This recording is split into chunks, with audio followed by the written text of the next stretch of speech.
राज्यभरामध्ये धनगर आरक्षणाचा प्रश्न आता पेटल्याचं चित्र आपल्याला पाहायला मिळतंय। राज्यभरामधले जे लोकप्रतिनिधी आहेत त्यांच्या घराबाहेर जाऊन धनगर आंदोलक जे आहेत ते ढोल बजाव आंदोलन करत असतानाचं चित्र आपल्याला पाहायला मिळतंय। सोलापूरमध्ये सुद्धा आपण बघू शकताय की माजी सहकार मंत्री आणि सोलापूर दक्षिणचे आमदार सुभाष देशमुख यांच्या घराबाहेर काही धनगर आंदोलक जमलेत आणि ते या ठिकाणी ढोल बजाव आंदोलन करतायत। नेमकं काय सांगाल, आज तुम्ही सुभाष देशमुख यांच्या घराबाहेर आंदोलन करत आहात, काय तुमची भूमिका आहे? खऱ्या अर्थानं गेल्या 60 ते 70 वर्षापासून आमच्या एसटी आरक्षण अंमलबजावणीचा प्रश्न आहे तो मार्गी लावावा, त्या आश्वासन देऊन बारामती आश्वासन देऊन फडणवीस सरकार सत्तेत आलं, परंतु गेल्या 10 वर्षापासून आरक्षणाचे पहिल्या कॅबिनेटमध्ये जो प्रश्न सोडवणार होते ते अद्याप सोडवला नाही।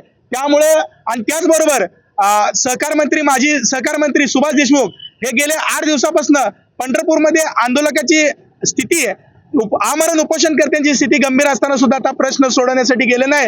स्थानिक लोकप्रतिनिधी ज्या धनगर समाजावर निवडून येतात, राज्यभर सर्वच आमदार या धनगर समाजाच्या निर्णायक मतावर निवडून येतात, परंतु त्यातल्या त्यात दक्षिण सोलापूरचे विद्यमान आमदार सुभाष देशमुख हे देखील आमदारकी माझ्या समाजाच्या जीवावरच बघतात, परंतु त्यांच्याकडे समाजाच्या जे मूलभूत प्रश्न आहेत त्यांच्याकडे बघण्याचं त्यांचं निवेदन सुद्धा स्वीकारण्याचं यांना कर्तव्य त्यांचं ते पार पडत नाही। असे आमच्या धनगर समाजाच्या वतीनं त्यांचा जाहीर निषेध करतो आणि येणाऱ्या कालावधीमध्ये लवकरात लवकर त्यांची भेट देऊन उपोषण जे काय एसटी आरक्षणाचा प्रश्न आहे तो मार्गी लावा अशी त्यांना बिरोबा सुबुद्धी देव आणि कुंभकर्णाची निद्रा घेतलेल्या या सत्ताधाऱ्यांना, सत्तेच्या ग्लानीत झोपलेल्या लोकांना जागा करण्यासाठी आमचा धनगरी ढोल आणि भंडारा याच्या माध्यमातून आम्ही आंदोलनाच्या माध्यमातून वेळोवेळी प्रयत्न करतोय।